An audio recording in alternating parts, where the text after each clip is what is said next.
Financial চার্টগুলো এগুলোকে কি মনে হয় খালি কিছু আঁকাবাঁকা দাগ? একদমই না। এগুলো আসলে এক একটা গল্প বলে, যদি আমরা সেই ভাষাটা পড়তে শিখি। মানে প্রত্যেকটা ক্যান্ডেলস্টিক, প্রত্যেকটা প্যাটার্ন, এগুলো আসলে মার্কেটের মধ্যে ক্রেতা আর বিক্রেতার যে লড়াইটা চলছে ঠিক সেই মুহূর্তটাকে ধরে রাখে। তো চলুন আজ আমরা এমনই একটা গল্পের গভীরে যাই। আচ্ছা, একটা প্রশ্ন, এই যে হাজার হাজার ডেটা পয়েন্ট, এই সব কিছুর মধ্যে শুধু একটা ক্যান্ডেলের আকার, শুধুমাত্র একটা শেপ দেখেই কি বাজারের মোড় কোন দিকে ঘুরতে পারে সেটা বোঝা সম্ভব? কি মনে হয়? আজকের এই বিশ্লেষণে আমরা কিন্তু ঠিক এই প্রশ্নটারই উত্তর খোঁজার চেষ্টা করব। একটা কথা প্রায়ই শোনা যায় যে বাজার নাকি কথা বলে, তবে শব্দ দিয়ে নয়, প্যাটার্নের মাধ্যমে। আর সেই ভাষারই একটা খুবই ইন্টারেস্টিং চরিত্র হল হ্যাঙ্গিং ম্যান প্যাটার্ন। আর হ্যাঁ, আজ আমরা এই প্যাটার্নটা নিয়ে আলোচনা করব। তো যে চার্ট কথা বলে, চলুন শুরু করা যাক। প্রথমে একটু জেনে নিই এই বিশেষ প্যাটার্নটা আসলে আমাদের কি বলতে চায়, আর কেনই বা এটা ট্রেডারদের কাছে এতখানি গুরুত্বপূর্ণ। একদম সহজ করে বললে, হ্যাঙ্গিং ম্যান হল একটা একটা ওয়ার্নিং সাইন বা সতর্ক বার্তা। ধরুন বাজার বেশ কিছুদিন ধরে ওপরের দিকেই উঠছে, মানে একটা র্যালি চলছে। ঠিক এই সময়ে যদি এই প্যাটার্নটা দেখা যায়, তাহলে ধরে নিতে হবে যে ক্রেতাদের পার্টি হয়তো এবার শেষের দিকে, আর বিক্রেতারা ওরা ধীরে ধীরে মাঠে নামার প্রস্তুতি নিচ্ছে। আচ্ছা, তাহলে এখন প্রশ্ন হলো, এই প্যাটার্নটাকে আমরা চিনব কিভাবে? মানে এর অ্যানাটমিটা কি? চলুন এর মূল বৈশিষ্ট্যগুলো এক এক করে দেখে নিই। দেখুন, এই প্যাটার্নটা চেনার জন্য কিন্তু কোনো জটিল টুলস বা ইন্ডিকেটর লাগে না।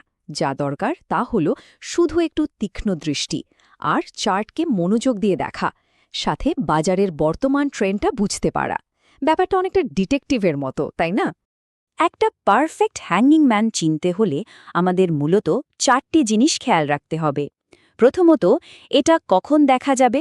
সব সময় দাম যখন বাড়ছে, মানে একটা আপ ট্রেন্ডের একেবারে শেষের দিকে। দ্বিতীয়ত, এর যে রিয়েল বডি বা মূল অংশটা, ওটা থাকবে বেশ ছোট আর ক্যান্ডেলের উপরের দিকে। 3 নম্বর পয়েন্ট হলো, এর উপরের দিকে কোনো শ্যাডো বা ওই যে দাগের মতো থাকে, ওটা প্রায় থাকবেই না। আর 4 নম্বর, যেটা সবচেয়ে গুরুত্বপূর্ণ, এর নিচের দিকে একটা বেশ লম্বা শ্যাডো থাকবে, আর সেটা বডির আকারের কমপক্ষে দ্বিগুণ লম্বা হতে হবে। এই 4টে জিনিস যখন একসাথে মিলবে, তখনই আমরা তাকে হ্যাঙ্গিং ম্যান বলবো।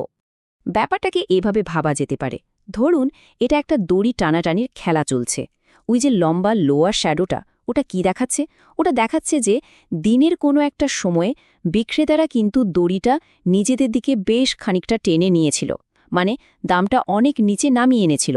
হ্যাঁ, ক্রেতারা দিনের শেষে হয়তো দামটা আবার কিছুটা বাড়াতে পেরেছে, কিন্তু বিক্রেতাদের এই শক্তি দেখানোটা, এটাই কিন্তু একটা বড়সড় ওয়ার্নিং সাইন। তো এই প্যাটার্নটাকে তো আমরা চিনলাম। এখন চলুন এর আসল অর্থটা বোঝার চেষ্টা করি। মানে এই যে ব্যারিশ রিভার্সাল সিগন্যাল, এটা আসলে কি? চার্টে একটা হ্যাঙ্গিং ম্যান দেখলে বাজার ঠিক কি মেসেজ দিতে চাইছে? টেকনিক্যাল অ্যানালিসিসের ভাষায় হ্যাঙ্গিং ম্যান হল একটা বিয়ারিশ রিভার্সাল সিগন্যাল। আচ্ছা, এই শব্দ দুটোকে একটু ভাঙা যাক। বিয়ারিশ মানে হলো বাজার নিচে নামার সম্ভাবনা আছে, আর রিভার্সাল মানে হলো বর্তমান যে ট্রেন্ডটা চলছে সেটা এবার উল্টে যেতে পারে। তার মানে সোজা কথায়, এই যে এতদিন ধরে দাম বাড়ছিল, সেই পর্বটা শেষ হয়ে এবার হয়তো কমার পালা শুরু হতে পারে। এখানে একটা মজার ব্যাপার আছে। হ্যাঙ্গিং ম্যান কিন্তু লাল বা সবুজ দুটো রঙেরই হতে পারে। এখন কোনটা বেশি শক্তিশালী? যদি ক্যান্ডেলটা লাল হয়, তার মানে হলো দিনের শেষে বিক্রেতারাই জিতেছে এবং দাম কমেছে। এটা একটা বেশ শক্তিশালী সতর্কবার্তা। অন্যদিকে ক্যান্ডেলটা যদি সবুজ হয়, তাহলে বুঝতে হবে যে ক্রেতারা শেষ মুহূর্তে হাল ছাড়েনি, কিছুটা প্রতিরোধ করেছে। কিন্তু ওই যে লম্বা লোয়ার শ্যাডো, ওটা তো বিক্রেতাদের শক্তি দেখিয়ে দিয়েছে। তাই সবুজ হ্যাঙ্গিং ম্যানও কিন্তু একটা দুর্বলতারই লক্ষণ। তবে হ্যাঁ, মনে রাখতে হবে লাল সিগন্যালটা সবসময় বেশি জোরালো। বেশ, সিগন্যাল তো পাওয়া গেল, কিন্তু এর পর কি? মানে এই সিগন্যালের উপর ভিত্তি করে একজন ট্রেডার যৌক্তিকভাবে কি পদক্ষেপ নিতে পারেন? চলুন এখানে কোনো রকম আর্থিক পরামর্শ না দিয়ে এর পেছনের সাধারণ কৌশলগুলো নিয়ে একটু কথা বলা যাক।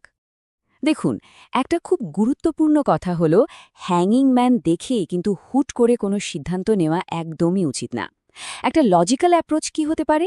প্রথমত কনফার্মেশনের জন্য অপেক্ষা করা, মানে পরের দিনের ক্যান্ডেলটা দেখে নিশ্চিত হতে হবে যে ট্রেন্ডটা আসলেই ঘুরছে কিনা। দ্বিতীয়ত রিস্ক ম্যানেজমেন্ট, মানে ঝুঁকি কমানোর জন্য হ্যাঙ্গিং ম্যানের সর্বোচ্চ দামের ঠিক ওপরে একটা স্টপ লস সেট করা হয়। এতে বাজার যদি উল্টো দিকেও যায়, ক্ষতিটা সীমিত থাকে। আর সবশেষে একটা নির্দিষ্ট লাভের লক্ষ্যমাত্রা ঠিক করা, নিজের রিস্ক রিওয়ার্ড রেশিও অনুযায়ী। তবে একটা কথা কিন্তু মনে রাখা ভীষণ জরুরি, টেকনিক্যাল অ্যানালিসিসে কোনো প্যাটার্নই ১০০% গ্যারান্টি দেয় না। হ্যাঙ্গিং ম্যান একটা শক্তিশালী সংকেত অবশ্যই, কিন্তু এটা কোনো ক্রিস্টাল বল বা ভবিষ্যৎবাণী নয়। এটা শুধু একটা সম্ভাবনাকে নির্দেশ করে। তাহলে চলুন এর সুবিধা আর অসুবিধাগুলো এক নজরে দেখে নিই। সবচেয়ে বড় সুবিধা কি? এটা দেখতে খুব সহজ, মানে সহজেই চেনা যায়, আর এটা পতনের একটা অলি ওয়ার্নিং বা আগাম সংকেত দেয়। কিন্তু এর অসুবিধাও আছে, যেমন এটার জন্য কনফার্মেশন লাগে, মানে অপেক্ষা করতে হয়, আর বাজারের সার্বিক অবস্থার ওপর এটা খুব বেশি নির্ভর করে। আর হ্যাঁ, মাঝে মাঝে এটা কিন্তু ভুল সিগন্যালও দিতে পারে। এখান থেকে মূল কথাটা কী দাঁড়ালো? কনটেক্সট বা প্রেক্ষাপট। সবকিছুই নির্ভর করছে কনটেক্সটের ওপর। একটা বেশ শক্তিশালী আপট্রেন্ডের শেষে যদি হ্যাঙ্গিং ম্যান দেখা যায়, তাহলে সেটা অনেক বেশি নির্ভরযোগ্য। কিন্তু ধরুন বাজারটা যদি কোনো একদিকে না গিয়ে একই জায়গায় ঘোরাফেরা করে, মানে যেটাকে আমরা সাইডওয়ে বা চপি মার্কেট বলি, তখন এই প্যাটার্ন কিন্তু প্রায়শই ভুলভাল সিগন্যাল দেয়। তাই পুরো ছবিটা দেখা, মানে বাজারের সার্বিক পরিস্থিতি বোঝাটা কিন্তু খুবই জরুরি। আসলে এই প্যাটার্নগুলো যখন ধীরে ধীরে চেনা হয়ে যায়, তখন চার্টগুলোকে আর হিজিবিজি দাগ বলে মনে হয় না। তখন মনে হয় যেন বাজার আমাদের সঙ্গে কথা বলছে, তার ভেতরের গল্পটা আমাদের শোনাচ্ছে। আর এটাই কিন্তু টেকনিক্যাল অ্যানালিসিসের আসল সৌন্দর্য।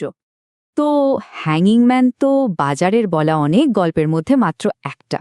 এর বাইরেও কিন্তু আরও কত প্যাটার্ন, কত সিগন্যাল লুকিয়ে আছে। এখন প্রশ্ন হলো, চার্টগুলো আর কোন কোন গল্প আমাদের বলার চেষ্টা করছে? এই উত্তরটা খোঁজার মধ্যেই হয়তো লুকিয়ে আছে আসল মজাটা।